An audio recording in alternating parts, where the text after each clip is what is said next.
thermoregulation is the maintenance of body temperature at equilibrium, and human body temperature is 37. It is 37 degrees centigrade. And how it is maintained, or before studying how it's maintained, we need to study the structure of the skin, right?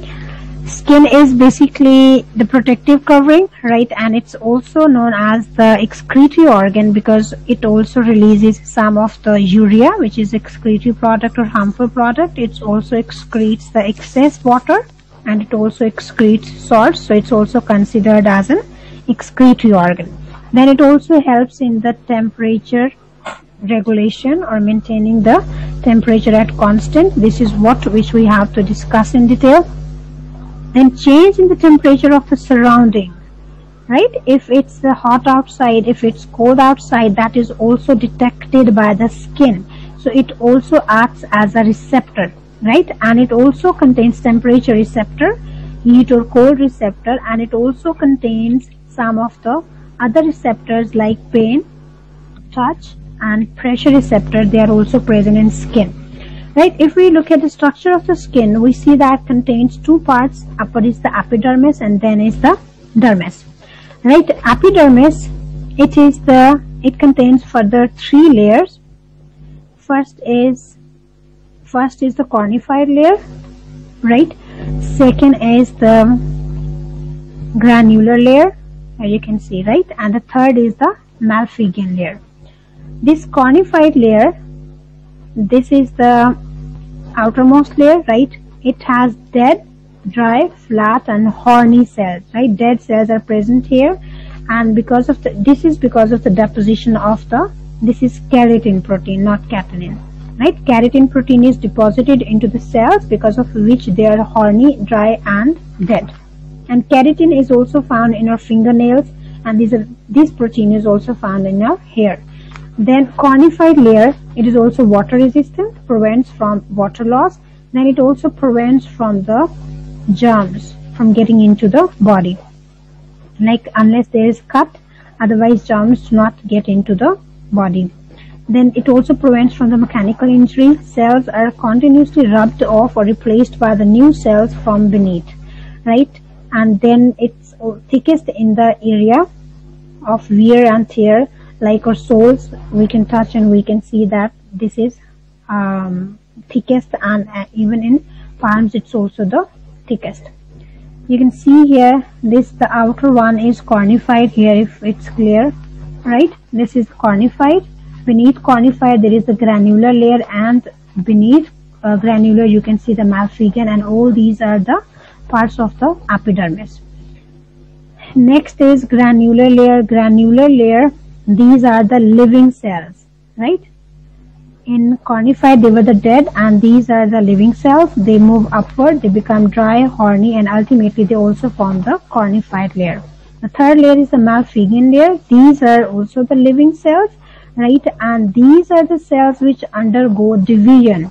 In this layer the cells divide and they move upward, and ultimately they change their shape, and finally they also form the cornified layer. In the end, it means that these cells also become dead, dry, horny, and these are also, there is also deposition of keratin, and ultimately they form granular, and then ultimately they form the cornified. Yes. Miss, can you go up? Yes. In the picture? No. This one, yeah. Okay, you're writing this? Yeah, I just want to note down the last two. Last thickest one. The cells are No, last two. First two.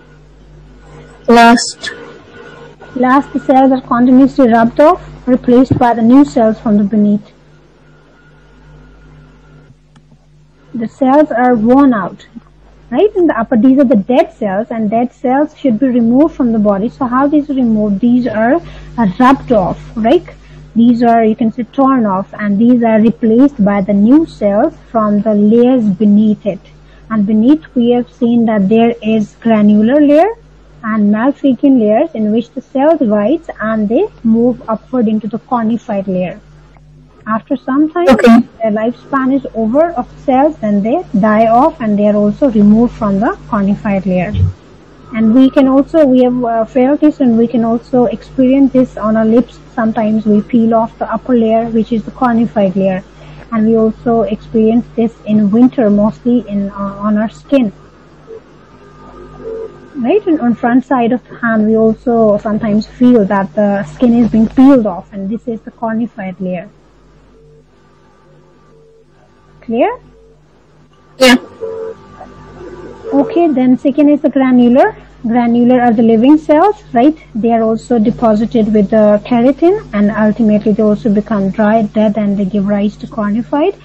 And below granular layer, there is the Malpighian layer. Malpighian layer, it has living cells which divide, and then they move upward from granular layer. When they are also deposited with the keratin, they become dry, dead, and they also form the cornified layer.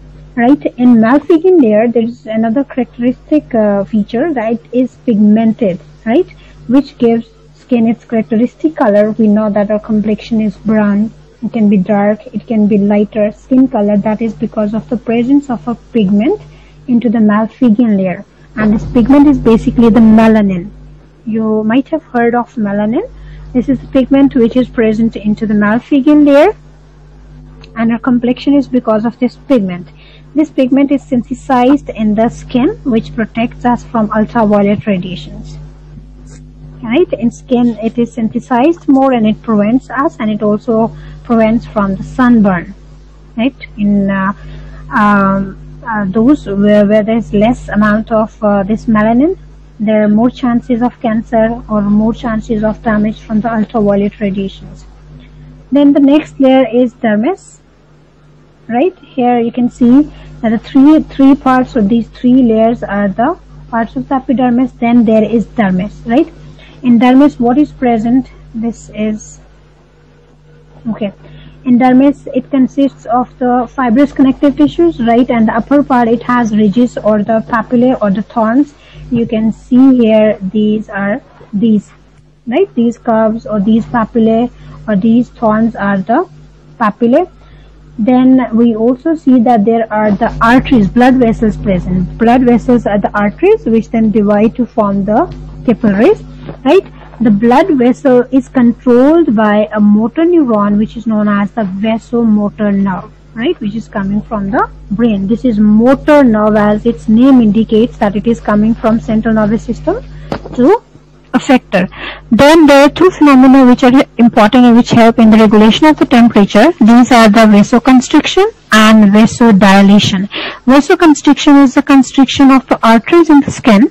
As the arteries constrict, they become narrow, right, or the diameter decreases, because of which less blood flows and less heat is lost, and this helps in the winter, which helps in regulation of the temperature.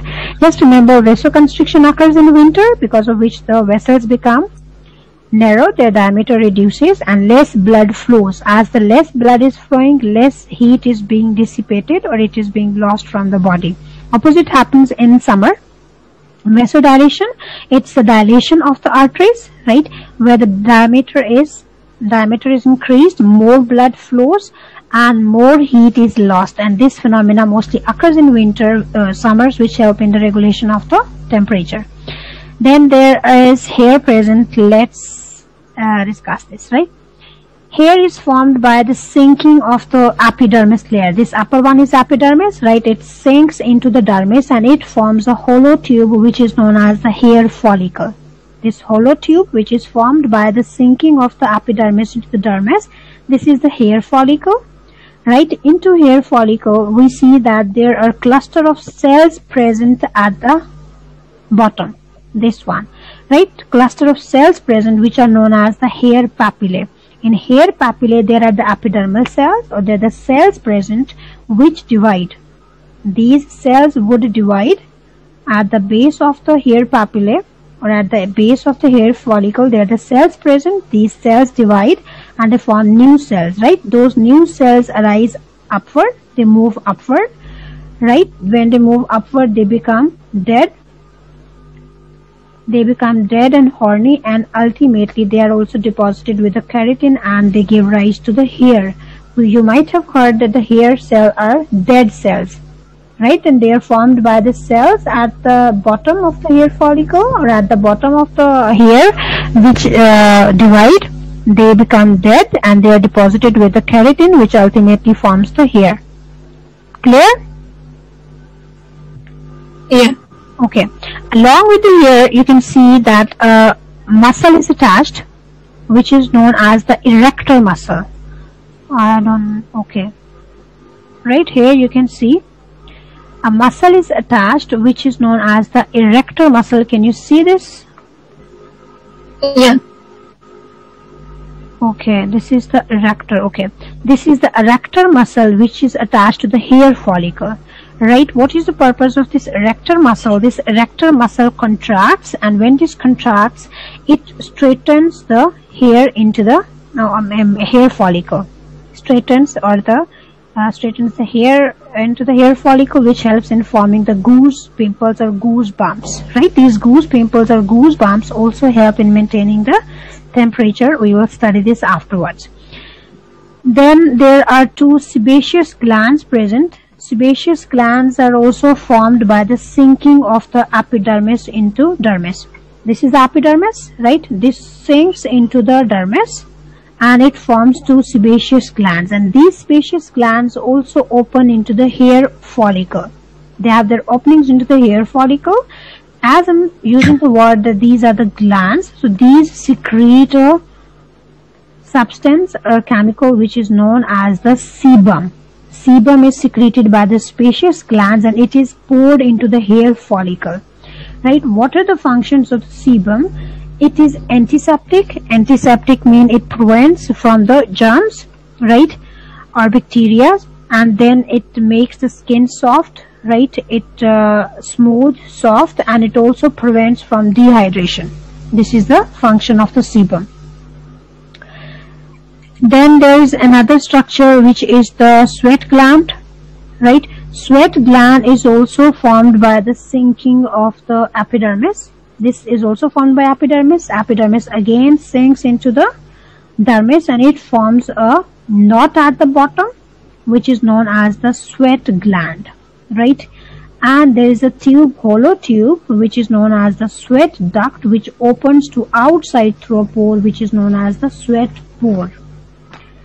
At the base of the sweat gland or at the knot, there are blood capillaries present. You can see, right, these are the blood capillaries, or it is supplied by the blood vessels. Now what will happen? This blood vessel contains salts, urea, water. So all these nutrients or materials, waste materials, water, salts, they will diffuse into this knot or into this sweat gland by the process of diffusion or active transport or osmosis. Right? They will diffuse them.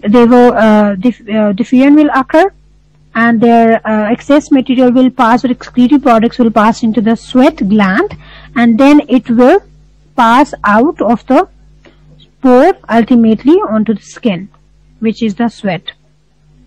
And here this hair follicle or hair papilla which contains epidermal cells which divide and form the hair, they are also supplied by the blood vessels, right? And what blood vessels would be doing here with the hair? Any idea? This hair papilla is also provided by the blood vessels. So what is the function of the blood vessel here in the hair papilla? To move the hair up. No, it will not be moved up. It will be moved when the cells in the hair papilla will divide, right? When they will divide, they will become dead, horny, and they will move the hair up. It is supplied by the blood vessels, right? And I've told you at the hair papilla or at the base, there are cells present which divide. Divide means that they are living cells, right? If they're living cells, it means that they should be provided with the nutrients, with the oxygen, as they are living cells there, and they also need some of the nutrients, right? Okay, this is about okay. Then there are also blood vessels present. We have studied, yes, we have studied, which are controlled by the vasomotor nerves. And another important structure which is present into these are in the skin. These are the receptors, nerve endings, right? It has some of the nerve endings, and nerve endings act as the receptors, right? Nerve endings, these These can be heat and cold receptors. Heat and cold receptors are basically at the tip, and touch receptors are also at the top. Touch, because if someone touches very slowly or very slightly, we can feel it is because the touch receptors are very closer to the skin, or they are at the top of the skin, right? Then there are touch receptors. You can see that they are also almost at the top. Touch receptors, nerve endings. Nerve endings are mostly the heat and cold receptors. Then you can see that there are also the pressure receptors, which sense the pressure, and these are deeper into the skin, right? We also do not feel the pressure unless we are pressed very deeply. So these are because the pressure receptors are deeper into the skin. If they would have been at the top, we would have felt the pressure with a slighter touch. Clear? What else is left? Okay, after this, at the bottom or after the dermis, there is another layer present which is known as the subcutaneous layer. Subcutaneous layer has the adipose tissue, right? These are the adipose tissues, and these smaller indicates that these are the adipose cells. Adipose tissues or adipose cells, they save or they store extra fats into them, right? And they help in insulating the body fats, right? They also provide energy, and their major purpose is they help in insulating the body. Insulating means that they prevent the heat from being lost, right? And why? Because they form an insulator or insulating layer. Insulators are those which do not allow anything to pass through it, and they are the heat insulator. They are not allowing the heat to pass through it, right? Okay, and this is what we have studied about the structure. Next is how they help in maintaining the temperature. There are some of the structures in the skin which would help in maintaining the body temperature. First, we should know how do we gain heat. Heat gain or body temperature rises because of some reasons. It can be because of high metabolic rate, right? During metabolism, what happens? The heat is produced in the body, which can increase the body temperature. And it can also be if we have eaten any hot food, right? Hot food will also increase our body temperature. And sun's radiation, if we are exposed to the sun or the radiation, it will also increase our body temperature. And if we are exposed to the warm air, which is on a hot day, it will also increase our body temperature, right? Remember that these are the reasons for increasing our body temperature. High metabolic rate, hot food, like if we are exposed to the radiations, and the warmer air can also increase our body temperature. Okay, we are going to study that how our body temperature is reduced or decreased. There are different ways through which our body temperature or the heat is lost from the body. It is lost by convection, radiation, and conduction, right? And radiations are in the form of rays. It is lost from the body. Conduction means that if our body touches something conductor like metal or any other conductor, then our body's heat is transferred to that conductor, right? And then convection is the transfer of the heat from hotter area to the colder area. It's also the convection. So heat is lost in this way. If any part of our body is hotter, then heat will be transferred to the colder area to make it homogeneous or to distribute it evenly or lose the extra heat. Then it can be also by evaporation of the sweat, right? We are sweating. If that sweat is evaporated, then our heat is also lost from the body. Then some of the heat is also lost through feces and urine. Then expired air, when we are expiring expired air, some of the heat is also lost, and some of the water is also lost from the expired air. Water is also lost from feces, and water is also lost from urine. It's also lost from sweat as well. Right, there are two types. Then if you talk about the animals, there are two kinds of animal. One are poeciliotherms. Poeciliotherms are those which cannot maintain their body temperature at constant, right? And three classes of the vertebrates are included into this: fishes, reptiles, and amphibians. They are poeciliotherms. They cannot maintain their body temperature, and they are also known as a cold-blooded, right? If the temperature of the surrounding changes, if it's 20 outside, what happens? They also change the body of their temperature to 20. If it's 50 outside, they also change the body of their temperature to 50, or their body functions at 50. Their enzymes also function at 50, right? In winter, they might function at 10, 20 or this. Homeothermic are the type of organisms which are known as warm-blooded, and they maintain their body temperature at constant level. Examples are birds and mammals. Like we maintain our body temperature through different actions. We're going to study how or what are those actions, right? There are advantages of maintaining body temperature to constant. What are those? These are, we remain, or those which are homeothermic or warm-blooded, they remain active throughout the year. They don't need to hibernate anywhere, right? Then another important feature is that their enzymes are active throughout life, right? As they can maintain their body temperature to 35, 37. If their enzymes work at 35, they will be keep on working. Then the enzymes can continue to feed throughout the year. We can eat anytime, right? We don't need to hibernate. We don't need to store food inside our body. Then they can also exploit or colonize any area. It can be colder, it can be warmer, because they have mechanisms in their body which can help in maintaining the temperature. So they can colonize or exploit any part of the world, colder or warmer. Right, there are different mechanisms. These are also important, Amna. High temperature, which is mostly on a warm day, and then low temperature, which is on a cold day. Right, we have studied about the structure of the skin, and now we are going to study different mechanisms which help in regulating or maintaining the body temperature at constant. When there is high temperature, what will happen? Heat loss center is activated. Hypothalamus is the part of the brain which is responsible for detecting these changes into our body. Hypothalamus will detect the change, right? Change is detected by some of the receptors in the skin or in the body, right? Once the change is detected, then what happens? Wait. Okay, right? Change is detected by some of the detectors in the skin, like heat detectors. Then what happens if the temperature of the body is high, right? The temperature of the blood is also high, and the blood circulates throughout the body. When it passes through the hypothalamus in the brain, this hypothalamus is a part of the brain which will detect through the blood which is passing through it that the temperature of the body is high, it's above normal, or it's above 37 degrees Celsius. So it should be brought back to the normal, right? What will it do? There are two centers in the hypothalamus. One is a heat loss center and another is the heat gain center. Heat loss center is activated in summer, right? And in winter, heat gain center is activated as the temperature is lower than the normal.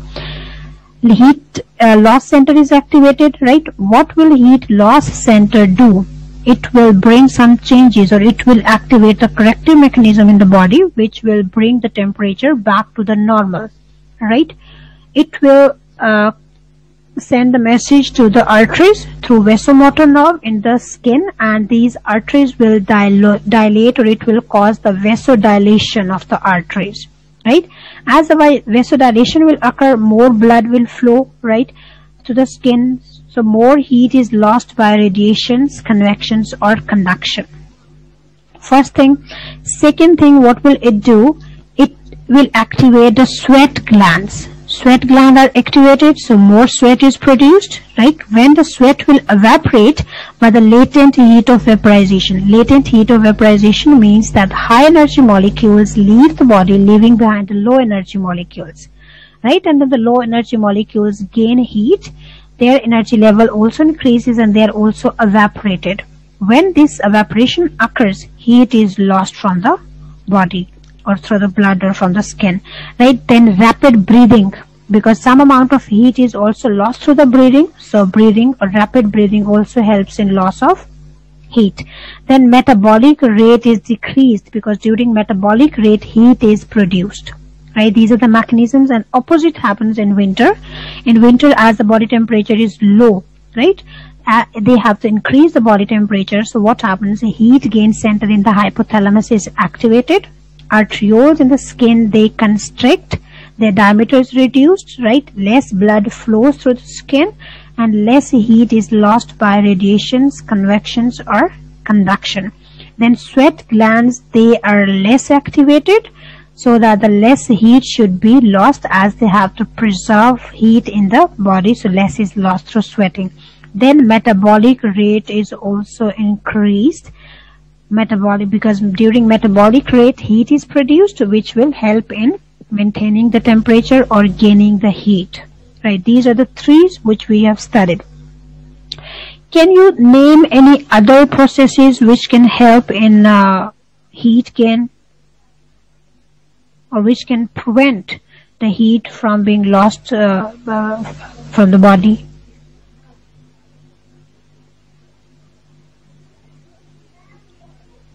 Hello? Respiration. No, during respiration heat is lost from the body, right? We have to preserve heat inside the body, right? It should not be lost. I'm talking about winter. So which structures in the skin, okay, you can take help from the skin. Which structures in the skin you think would help in winter to retain heat inside the body? Where is it come? The hair. Okay, what will happen to the hair? Yes, the hair. The hair covers up our skin, so it keeps the yes, it happens during winter. The hair erector muscles, which we have studied in skin, hair erector muscle will contract, right? When this hair erector muscle will contract, it will result in the formation of the goose pimples or the erection of the hair. You can see even in this picture, right? In this, the hair erector muscle is relaxed, but here you can see the hair erector muscle is contracting, right? These purple hair erector muscles are contracting and they are pulling or straightening the hair upward like this. What will this do, or hair erectors, or these are known as the goose pimples or goose bumps? What will these goose bumps do? They will form a blanket on the skin, layer of blanket on the skin, or a layer of hair on the skin. In this layer, air is trapped, right? Air is trapped into this blanket or in these erected hair. This air is basically the bad conductor of heat. Now just think and tell me what will happen. You can see that air is trapped on our skin into the hair because of the erection of the hair, right? And air is bad conductor of heat, so the heat which is produced inside our body, it will not be lost into the environment or surrounding because of this bad conductor of air. Clear? Bad conductor do not allow heat or electricity to pass through it. It will not allow heat to pass through it. Heat will be retained inside the body in winter. This is first thing. Okay, tell me any other structure which can help in maintaining or which can help in retaining the heat inside the body. You can take help from, yes, this picture. When we were studying about adipose tissue or subcutaneous layer, this adipose layer is the subcutaneous layer. I told you that this is the insulator. Fats are the insulator, or this layer is the insulator. What will it do? Insulator means that this subcutaneous layer adipose layer is, it will also not allow the heat to pass through it or heat to be lost from the body, just like the hair which we have studied, right? So these two structures also help in retaining the heat inside the body in winter. Okay, there is one important thing which I have written in red. If the temperature of the surrounding is higher, just remember this, right? We are talking about the temperature of the surrounding higher. It's higher than the body temperature, which we mostly face in summer, right? If the temperature is higher outside, our body tends to gain heat. Okay, right? Mammals will tend to gain heat rather than losing heat, right? In this condition, heat loss is only possible by the evaporation of the sweat. Just remember this. This is very important. Right? In summer, when the surrounding temperature is higher, our body will tend to gain heat rather than losing heat. So heat loss is possible only by the sweat, evaporation of the sweat. Sweat will be produced, right? Sweat is, for example, if the sweat is concentrated on our skin, it will not further lose heat, right? Or it will not further remove heat from our body. It will be removed only by the evaporation of the sweat, which is gathered or concentrated on our skin. Clear?